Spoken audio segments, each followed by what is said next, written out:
सबसे पहला ईसाई चर्च कहाँ पर है भैया? केरल में है। कहाँ पे? केरल में है।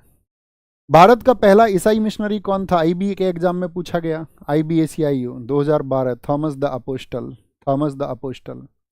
कौन सा सेरामपुर मिशन से संबंधित था? सेरामपुर मिशन, CDS परीक्षा 2022 यूपीएससी का क्वेश्चन है।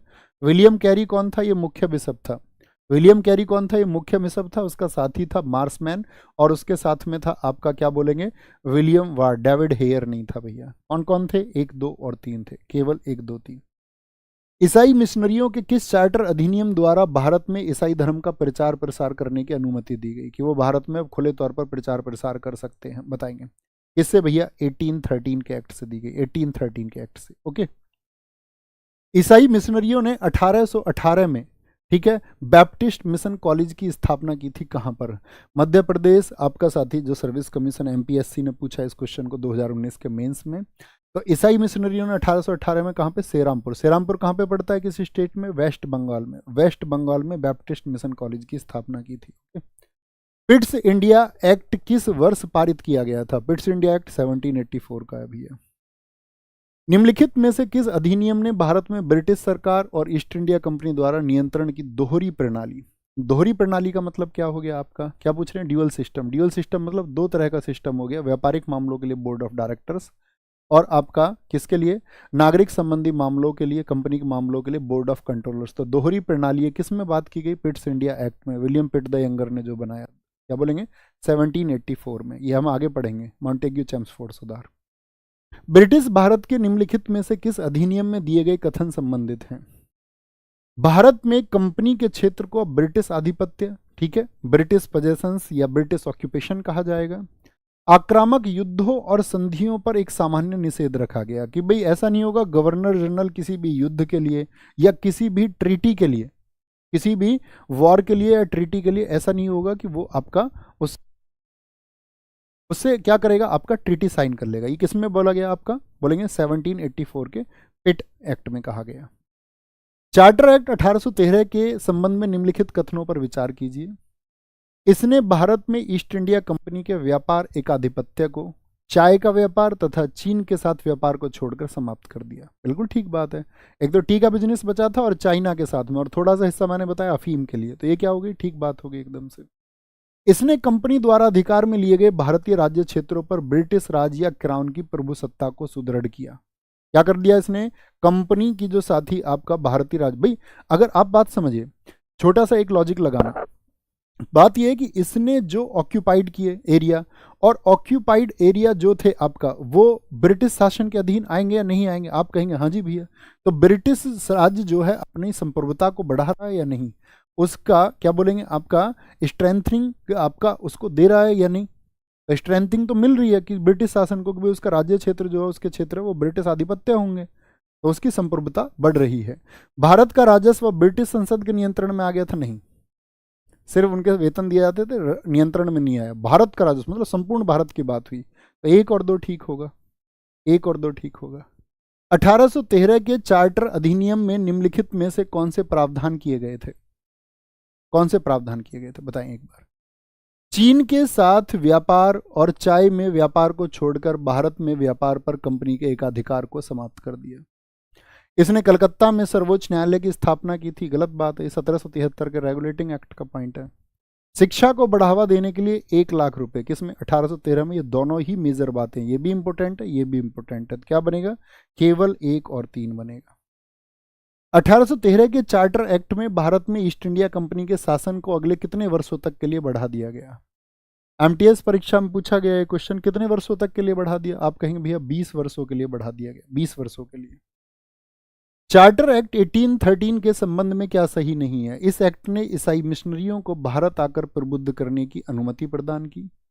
इसने ब्रिटिश इंडिया शासित क्षेत्रों पर ब्रिटेन के राजा की प्रभुता को स्थापित किया। इस एक्ट ने चाय का व्यापार सहित ईस्ट इंडिया कंपनी के एकाधिकार को, व्यापार को समाप्त कर दिया। ईसाई मिशनरी भारत आए, उन्होंने बोला कि उन लोगों को जाकर एनलाइटन करो। एनलाइटन करना सिर्फ एक बहाना था, बात यह थी कि यहां पर ईसाइयत को बढ़ाना था। ओके, तो क्या बोलेंगे आपका? ये क्या बात होगी? अब एकदम से सही बात होगी। इसने ब्रिटिश इंडिया शासित क्षेत्रों पर ब्रिटेन के राजा की प्रभुता को स्थापित किया। एकदम सीधी सी बात है, ठीक है। 1813 में क्या हो गया भाई, अब कंपनी कमजोर हो गई ना। अब बात समझो, कंपनी का एकाधिकार छीन लिया, कंपनी को मोनोपोली थी, और कंपनी की जब मोनोपोली खत्म हो गई तो कौन मजबूत हुआ, कंपनी तो कमजोर हो गई ना। तो ब्रिटिश सरकार के सामने कंपनी कमजोर हो गई, कमजोर हो गई, यानी कि ब्रिटेन जो है देखो अपने देश में मौजूद होते हुए भी अपने देश से बाहर भारत के निर्णय ले पा रहा है, यानी उस समय के ब्रिटेन क्या बाहरी संप्रभु है, एक्सटर्नल सॉवरेनिटी का सबसे अच्छा एग्जाम्पल है ये। तो वो बाहरी संप्रभुता को दर्शा रहा है। इस एक्ट ने चाय का व्यापार सहित ईस्ट इंडिया कंपनी के एकाधिकार व्यापार को, देखो चाय का व्यापार सहित नहीं, चाय का व्यापार रहित वर्ड आना चाहिए था, ठीक है, क्योंकि चाय का व्यापार तो एक्सेप्शन केस है ना, चाय का व्यापार थोड़ी ना खत्म हुआ था। ये गलत हो गया, सी गलत है, सी गलत है, सबका आंसर भी सी आया। 1833 के चार्टर एक्ट ने रिक्त स्थान के गवर्नर जनरल को भारत का गवर्नर जनरल बना दिया और उसमें सभी नागरिक और सैन्य शक्तियों को निहित कर दिया। किसको बनाया गया था, बंगाल के गवर्नर जनरल को। कौन बना था भैया, बेंटिक बना था, विलियम बेंटिक 1833 में। कब बना था, 1833 के एक्ट से। चार्टर अधिनियम 1833 की मुख्य विशेषताएं क्या थी, चाय और चीन व्यापार के संदर्भ में भी पूर्ण उन्मूलन। भाई 1813 में मैंने बोला आंशिक रूप से खत्म किया गया था, आंशिक, लेकिन पूर्णतः कब खत्म हुआ था, 1813 में। पूर्ण उन्मूलन एकदम से सही है। बंगाल के गवर्नर जनरल को भारत के गवर्नर जनरल बनाया गया, जी ठीक है भैया। बॉम्बे और मद्रास कानून बनाने की अपनी शक्ति से वंचित थे, ये तो छीन लिया गया था प्रांतों से, ठीक है। तो क्या बोलेंगे आपका गलत नहीं, सही है भाई, शक्ति से वंचित थे मतलब छीन लिया गया था पहले ही, ठीक है। उपरोक्त सभी हो जाएगा, उपरोक्त सभी।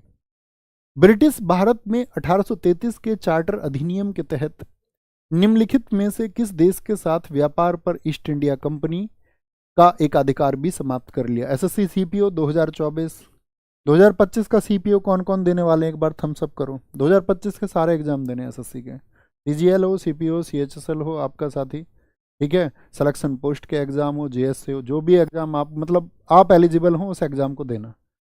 पहले ड्रा मत करो एग्जाम से उसको देख के कि मैं इसको नहीं कर पाऊंगा, एफर्ट्स तो लगाओ तब पता चलेगा। तो किस देश के साथ में व्यापार, चाइना के साथ व्यापार था, चाइना के साथ।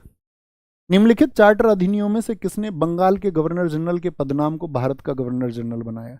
भारत का governor general Bentinck 1813, Bihar police SI. Bharat में दास प्रथा को किस वर्ष अवैध घोषित कर दिया गया, 1833 1843। डीएसएसबी जूनियर सेक्रेटरिएट, अच्छी परीक्षा का अच्छा प्रश्न, दोनों ही विकल्प में दिए गए हैं, बताओ जी क्या चुनोगे। मैंने कहा जब तक अधिनियम का नाम ना आ जाए, अधिनियम का नाम ना आ जाए, ठीक है। अगर एक्ट दे तभी 1833 का एक्ट से इसको किया गया, लेकिन एग्जैक्ट क्वेश्चन में कहीं भी एक्ट नहीं पूछा गया है। क्वेश्चन में पूछा गया किस वर्ष आपका, तो क्या बोलेंगे एलन ब्रो के टाइम पर, एलन ब्रो के टाइम पर उसको अवैध घोषित किया गया। रिक्त स्थान ने पहली बार गवर्नर जनरल की परिषद के विधायी और कार्यकारी कारों को अलग किया गया, यानी एग्जीक्यूटिव फंक्शंस उसके सेपरेट कर दिए गए, किससे, आपका लेजिस्लेटिव फंक्शन से। जैसा कि हमारे यहाँ आज भी कार्यपालिका कार्य अलग है, विधायिका के अलग है। ये किया गया 1853 के एक्ट से, ठीक है, अंतिम चार्टर अधिनियम से इसको किया गया था। आप साथियों का स्कोर